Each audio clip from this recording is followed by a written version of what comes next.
Hey everyone, welcome back to the Chess Shrimp channel. It's been a while, a couple of months now, but I'm back home after school and I'm excited to start churning out some content again. And today, obviously, we have a new look here. I've got the shaved head. Hopefully, you can still love me.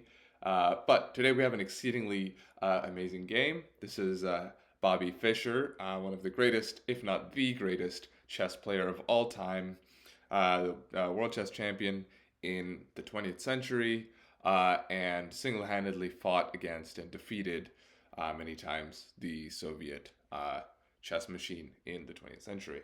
The game we have today was played in 1963 between two Roberts, Robert James Fischer and Robert Eugene Byrne.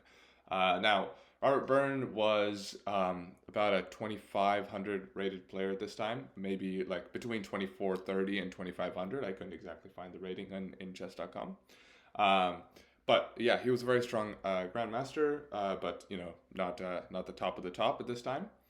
But he, regardless, faced many of the greats during this time and posed a good challenge to all of them. But I thought this game was very fun. I found it in the chess.com library, and I thought I'd share it with y'all. So let's look at it from the black perspective here. We have Bobby Fischer playing black, and we have. Do I have the sound going here? Why is the sound not working? Sound's working. It's just not coming in my headphones for some reason. Okay, hopefully it works. There we go. It's very loud. Okay. I'm going to turn that down a little bit. Sorry. That's better. Okay. So we have d4. We have knight f6. We have c4. We have g6. And we have g3. So this is some sort of a Catalan or a King's Indian defense here. Byrne obviously wants to put the bishop on g2. And then this is a regular queen's pawn position here with the two pawns here. Put a knight over here maybe. And then, life is good. Put the knight on f3. Chill stuff. And here, Bobby Fischer obviously is playing some sort of a more modern system, either a King's Indian or maybe, going for a Grunfeld in the future. We'll see what happens. So we get c6. So this is looking like an Indian setup here with the KID. Now we get bishop to g2. We have d5, takes, and the knight comes to c3. So the pressure in the center has been liquidated kind of early. We have two center pawns, and the bishop goes to g2, or g7, pardon me, and we have a relatively even position here. The computer already gives a bit of an advantage to black here, or at least claims that black has claimed equality, mainly because all the pawn structure is really fixed here for white on the king side, and the two queen side pawns for either side don't really prove to be much of an asset either way. They're just going to kind of become locked in stalemate. So because of this move e3, there's a lot of light square weakness around the king, but generally this bishop is going to be a strong defender of the position, and it just looks pretty tame. So we get castles, knight to e2 here, knight c6, and both players have castled. And now this move b6 here, just trying to maybe open up some diagonals for this bishop, maybe put it on b7 or a6, and just keep this pawn strong against something like queen b3 maybe, which would put some attack on both d5 and b7 should this bishop move. So we get b6, now we have b3 copying, and look, the position is almost symmetrical in terms of pawns. It's just this pawn on e6 which hasn't been moved, e7 which hasn't been moved to e6. If that were the case, it would all be quite symmetrical. So now we have the bishop to a6 and the bishop to a3, so both players are copying each other. Byrne is like, okay, Bobby, you're pretty good, so I'll just copy you. Now we have rook to e8, unpinning from this diagonal, so maybe we can get an e6 or an e5 in the future. Now we get the queen coming out to d7, d2, sorry, that is not d7. And finally we do have this moment, e5. And this is really the big moment of the game, because this is what this is a critical move in black's position to play for the advantage here. Black could, of course, just stay quiet and play a move like rook c8 and just put the pawn on e6 and, trade off all the pieces. And the game would quickly fizzle out on a draw. But here, Bobby does choose. Obviously, he's much higher rated. He's about 27, 30, or maybe even higher rated at this time. So he very much wants to play for the win here. So he does go for this move e5. Now, e5 is a very interesting move. Obviously, it opens up this diagonal for the bishop if white should trade here with the knight. Then there is a lot of pressure on this d pawn, but this bishop does get open. And with this bishop also open, black's lines are looking pretty strong. And with the rook coming to the c file, it looks pretty good for black. So instead of that, oh wait, so white does play takes in the game. We have knight here, and then we have rook to d1 here, putting pressure on the d5 pawn. And here we see Bobby's idea, Fischer's idea. I'm calling him by first name as if I know him really well, but no, it's Fischer. Fischer's idea to defend this pawn, which looks like it's just going to be lost, because if I play a move like rook c1, obviously you're just going to be able to capture this pawn at some point. There's no way for me to push it forward because it's well controlled in the center, so it looks like it's going to be difficult to defend.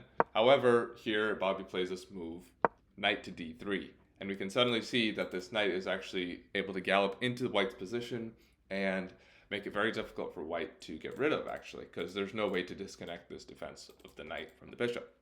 So we get queen to c2 here, and you can immediately tell by the eval bar that Byrne has made a very serious mistake here. And feel free to take a couple of seconds to find the move that wins the game for black here, because I can assure you that Bobby found it. Oh, I said it again. Fischer found it. Fischer found it quite easily. And yes, for those who are watching, I'm copying Cadmator a little bit. But for those who are watching who found it, the move is knight takes f2. And that is kind of a tactical pattern in these positions where you have a pawn on f2 and a pawn on e3. And the only thing defending this pawn is the king, because after the king comes out, you found it. It is the move knight to g4 check. And after the king goes back, the knight's going to grab this pawn. It's going to be eating a lot of things. So the curious thing is, it's not clear why Byrne wanted to play this move.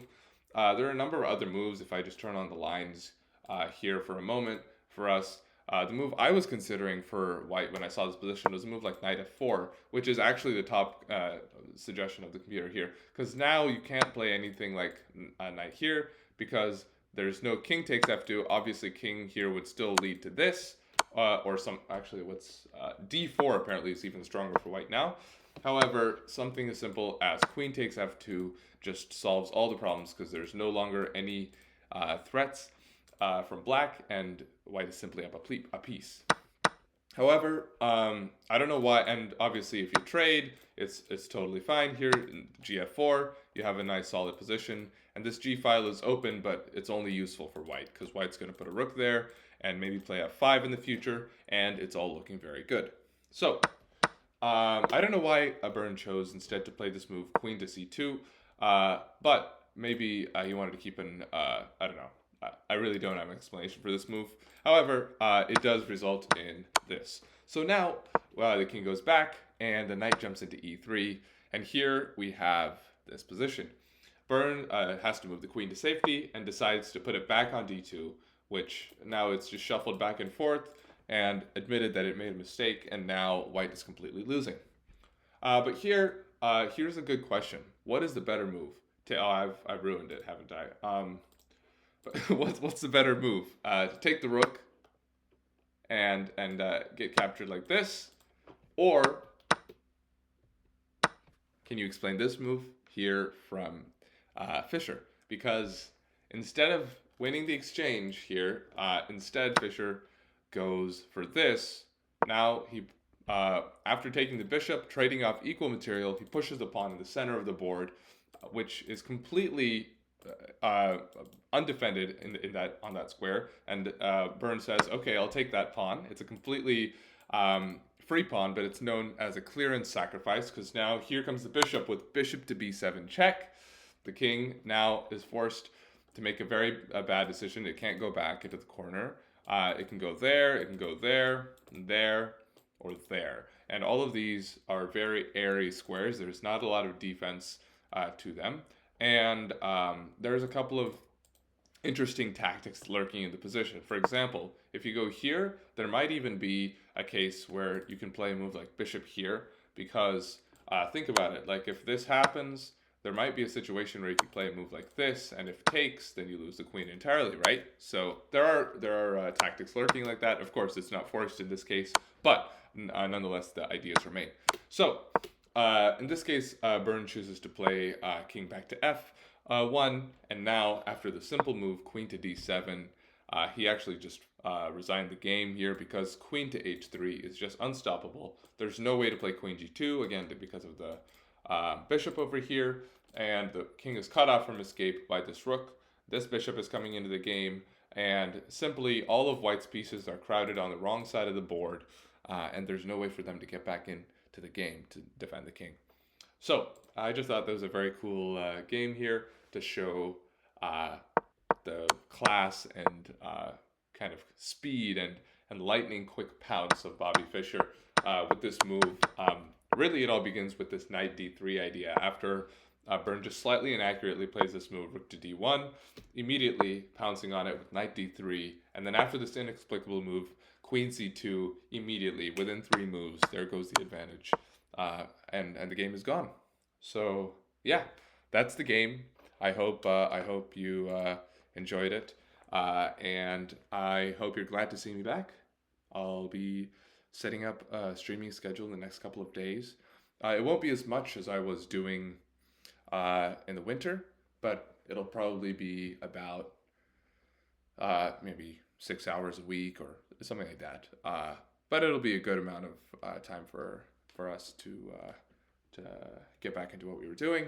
And yeah, so I hope y'all have a good day, and I'll see you around, and say hi in the comments so I know y'all are here. All right, bye-bye.